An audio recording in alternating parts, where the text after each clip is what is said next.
Pour répondre à la question de Franck concernant la différence entre découvert et marge de crédit, j'ai dressé ce tableau qui, je pense, pourra faciliter la compréhension.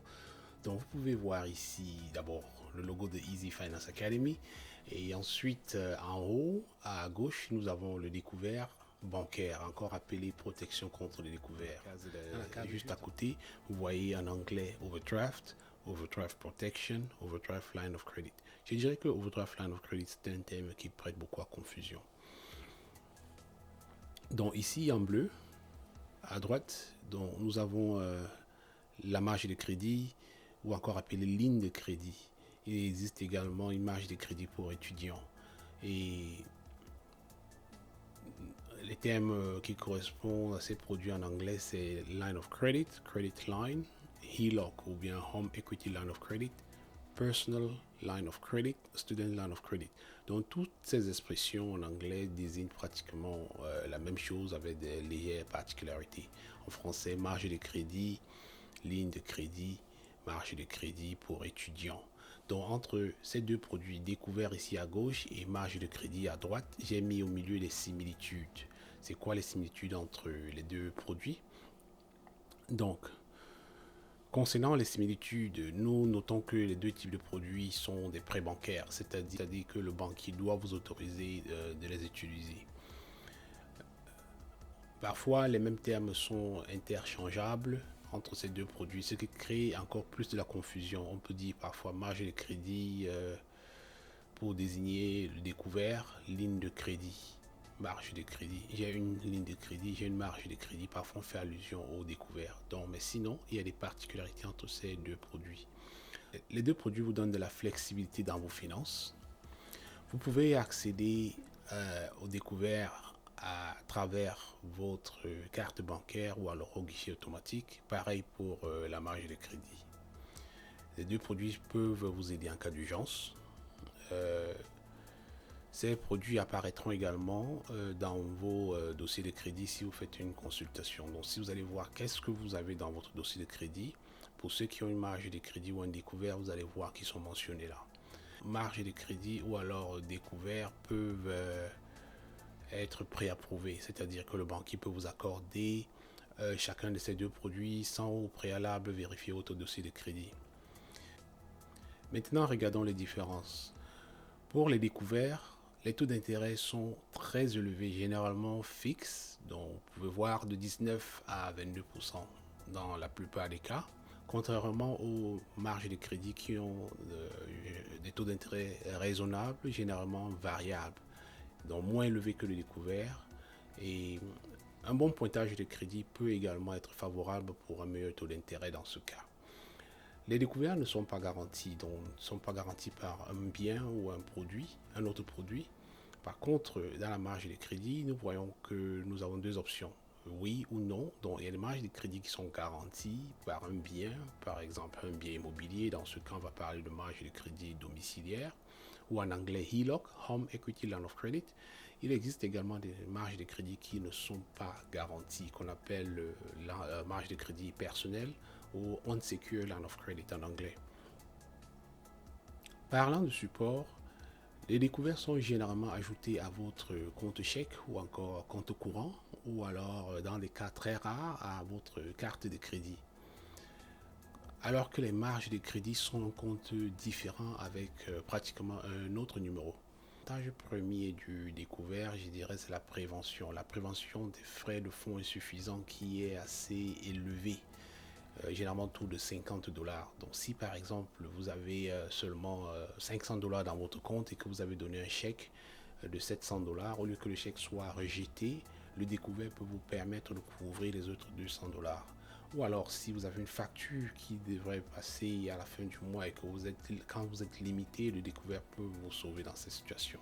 La marge de crédit vous donne d'abord une tranquillité d'esprit, en anglais peace of mind. Vous pouvez utiliser autant de fonds que vous le désirez jusqu'au maximum de votre limite. La limite de découvert est généralement de 100 $ à 5000 $, alors que la limite des marges de crédit non garanties, c'est de 5000 à 50 000 $ non garantis. Pour les marges de crédit garanties, par exemple, marge de crédit domiciliaire, la limite peut être assez élevée, généralement en fonction de l'équité de votre maison et de vos revenus. Et il y a également des marges de crédit qui peuvent même remplacer votre hypothèque. Il y a des gens qui n'ont pas d'hypothèque, donc tout le prêt qu'ils doivent sur leur hypothèque est plutôt converti en marge de crédit. En ce moment, vous pouvez voir des marges de crédit avec des centaines de mille. Parlant de frais de maintenance, généralement, vous payez des frais mensuels pour avoir un découvert, ou alors vous payez les frais à l'utilisation qu'on appelle en anglais pay as you go. Donc monthly or pay as you go. Donc monthly, ça veut dire que vous utilisez le découvert ou pas. Vous payez ces frais, ça peut être 5 dollars par mois, ou 7 dollars par mois, ou 3 dollars par mois. Ou alors les frais à l'utilisation, ça peut être 5 dollars pour chaque utilisation. Ceci peut revenir plus cher, les frais à l'utilisation. Supposons que vous êtes à découvert de 200 dollars, donc vous êtes à moins 200 dollars dans votre compte de chèque, votre limite peut-être c'est 500 dollars, vous avez le droit d'aller jusqu'à moins 500 dollars, mais en ce moment vous êtes à moins 200 dollars. Le lendemain, si vous faites une autre transaction, par exemple un paiement de facture, ça va vous faire un autre 5 dollars. Chaque fois qu'il y a une transaction qui passe dans votre compte, vous allez payer les frais pour chaque utilisation. Donc si par exemple c'est 5 dollars par utilisation, vous allez payer des frais. Donc vous allez vous rendre compte, vous pouvez vous rendre compte à un moment donné que le découvert avec frais à l'utilisation peut revenir beaucoup plus cher. Donc pour ceux qui pensent qu'ils sont trop dans le besoin, c'est mieux de voir si le découvert mensuel peut être une meilleure option. Les marges de crédit par contre n'ont pas de frais mensuels, mais il y a généralement des frais d'administration. Donc pour une marge de crédit non garantie, il n'y a pas de frais mensuels. On peut par contre avoir des frais d'administration pour les marges de crédit garanties. Donc marge de crédit non garantie, généralement pas de frais. Marge de crédit garantie, vous devez payer des frais pour qu'il soit créé, pour qu'il vous soit donné, frais d'avocat par exemple. Les découverts ont très souvent une date d'échéance à laquelle vous devez tout payer. Donc si par exemple vous êtes dans le rouge pendant un certain nombre de temps, le maximum de ce temps c'est 89 jours dans certaines banques. Ça veut dire si vous avez moins de 200 dollars pendant 60 jours, vous êtes correct, mais vous pouvez avoir moins de 200 dollars ou bien solde négatif pendant plus de 89 jours. Il faudrait pouvoir amener votre solde à zéro afin que la banque permette que vous continuiez à utiliser ce produit. Donc, vérifiez dans votre cas si vous avez un découvert, quel est le maximum. Si vous ne respectez pas ces dates, on peut vous supprimer ce découvert à tout moment.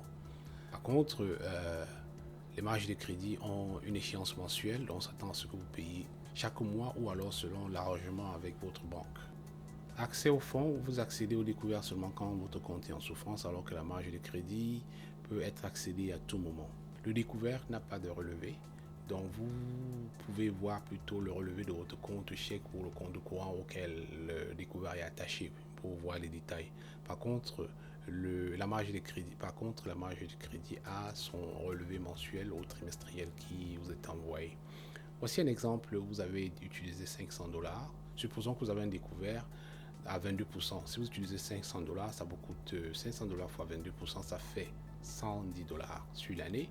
Si vous divisez par 365 jours, ça veut dire que chaque jour, votre découvert vous coûte 30 sous. Et si vous faites, par exemple, 30 jours pour payer les 500 dollars, ça veut dire que vous allez être chargé environ 9 dollars 4 le mois, en plus des frais de découvert. Ça, c'est juste les intérêts. Donc, il y a les frais de découvert, 5 dollars par exemple, multiplié par le nombre de jours. Okay? Si vous avez par exemple, quand je dis 5 dollars par nombre de jours, si vous avez un découvert de 500 dollars, et si vous avez un découvert de 500 dollars et que chaque jour vous avez une transaction, vous allez avoir au moins 5 dollars par jour, donc c'est 5 dollars par transaction. Je ne sais pas si je suis assez clair ici. Par contre, de l'autre côté, marge de crédit, si vous empruntez 500 dollars, taux d'intérêt est 10%. La marge de crédit 10%, donc ça va faire 50 dollars sur l'année, soit on divise 50 dollars par 365 jours, ça va faire 14 sous par jour, ou alors multiplié encore par 30 jours, ça fait 4 dollars 11 le mois. Donc maintenant, les différences fondamentales de ces deux produits, je dirais que le découvert est utilisé pour des petits paiements. Donc Donc si vous êtes serré en fin du mois dans votre compte chèque, vous pouvez utiliser le découvert. Okay? Alors que la marge de crédit se prend généralement pour les grands projets, par exemple rénovation, mariage, les fonds de réserve, par exemple les fonds en cas d'urgence. Donc si vous avez un cas d'urgence, vous pouvez accéder à votre marge de crédit pour débloquer la situation. Ou alors vous pouvez consolider vos dettes avec une marge de crédit. En conclusion, pour les découvertes, je suggère trois options. La première des options, si d'une manière générale vous n'avez pas de difficultés à arrondir vos fins du mois, peut-être que vous n'avez pas besoin d'un découvert. Deuxième option, si de temps en temps vous êtes serré et n'arrivez pas à arrondir vos fins du mois, la première des choses serait d'abord de revoir vos finances. Peut-être que vous avez besoin de vous passer de certaines dépenses variables. Par exemple, réduction du café, réduction des dépenses à l'extérieur si vous mangez à l'extérieur. Si ça ne marche toujours pas, alors considérez le découvert qui est facturé seulement à l'utilisation. Mais attention, frais d'utilisation. Troisième option, si vous êtes toujours serré, la première des choses serait de revoir vos finances, réduction de vos dépenses ou alors augmentation de vos revenus. Avec un deuxième boulot par exemple. Au pire des cas, le découvert aux frais mensuels serait la meilleure des options. Pour les marges de crédit, si vous avez la possibilité d'en avoir une et que vous êtes une personne disciplinée, je dirais allez-y.